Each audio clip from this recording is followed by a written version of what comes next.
Tuesday morning இன்றைக்கான lunch menu புளி சாதம் பாயில்டு எக் தான். இன்றைக்கி லஞ்ச் மெனு ரொம்பவே சிம்பிள்ங்கிறதுனால பெருசாக காய் கட் பண்ணுற வேலை எதுவுமே இல்லை.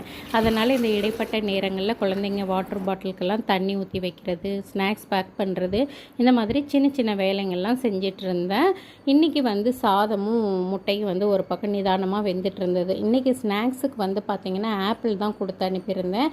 ஆப்பிளில் தோல் போட்டால் சாப்பிட மாட்டாங்க. அதனால் அந்த தோலெல்லாம் ரிமூவ் பண்ணிவிட்டு 2 பேருக்குமே பேக் பண்ணியிருந்தேன்.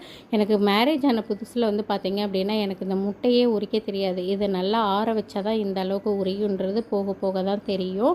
ஒரு பக்கம் சாதத்துக்கு தேவையான உப்பு போட்டுட்டு அது இன்னொரு பக்கம் ரொம்பவே பொறுமையாக வெந்துட்டு இருந்தது. சரின்னு சொல்லிவிட்டு அந்த கேப்பில் புளி சாதத்துக்கு தேவையான எல்லா ப்ரிப்பரேஷனும் பண்ணிவிட்டு ஃபைனலாக சாதத்துக்கும் ரெடி ஆகிடுச்சு. ஒரு பக்கமாக ஒரு வழியாக குழந்தைங்களுக்கு சாதமும் பேக் பண்ணி கொடுத்து அனுப்பியாச்சு. இதுதான் இன்றைக்கான லஞ்ச் மெனு. தேங்க்யூ.